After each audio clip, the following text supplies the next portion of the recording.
Hey guys, welcome back to the channel. I am Janelle. Today I'm so excited to be showing you two delicious holiday latte recipes that you can whip up in a pinch. They're so easy and so delicious, and anyone can make them at home. This one here is my dark chocolate orange latte, or you could call it a mocha, and we're also gonna be making a gingerbread latte. This is so good. I've only had a few sips and Let's just jump right into these two very easy recipes. Let's make this dark chocolate orange latte. You guys, it is so good and it tastes just like a Terry's chocolate orange. All the ingredients are here. They're very simple, mostly whole food and plant-based, and you likely have most of them in your pantry already. So grab yourself a little saucepan. Doesn't have to be any bigger than this, and we're going to pour in our 1 cup of soy milk, or you can use any other plant milk you like. We're going to add 1 teaspoon each of cocoa powder and coconut sugar, plus some orange juice. All you need is a couple tablespoons. It could be fresh pressed or just from a carton. Either way works. And we're just going to whisk that all together for a minute or so until all of the cocoa powder has been dissolved and there's no lumps remaining. And then we're going to add a 1/4 cup of dark chocolate. It could be from your favorite bar or just dark chocolate chips. And you're gonna add the zest of about half an orange. I would recommend that you peel the orange zest instead of grate it, as you're going to need to remove it later on. Give everything another good whisk until the chocolate chips have melted and things are starting to look nice and steamy, as you see here.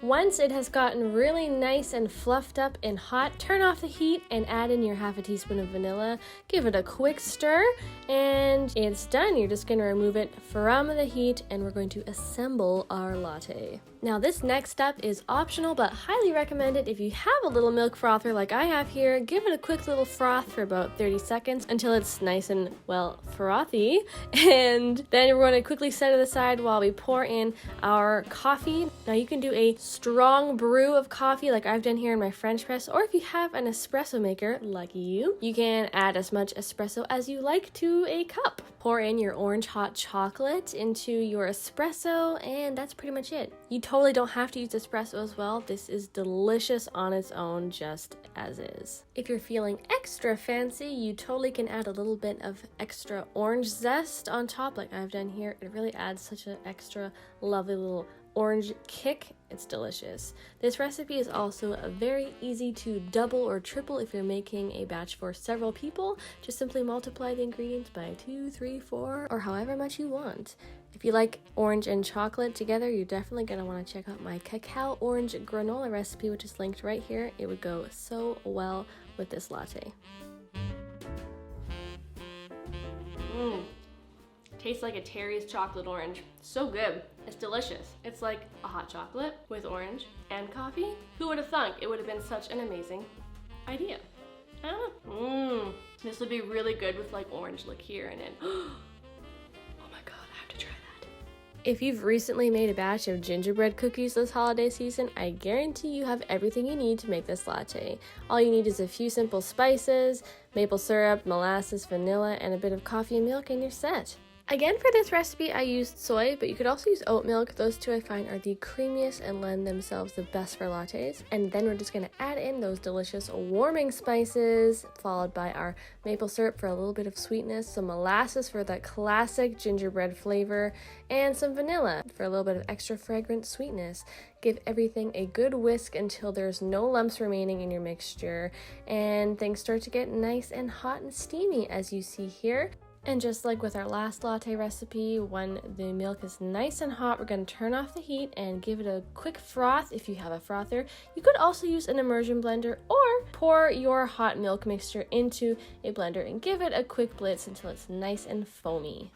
Time to add your coffee or espresso into your mug, and what I didn't mention before is that you can totally just use instant coffee if that's what you have. It'll work in a pinch.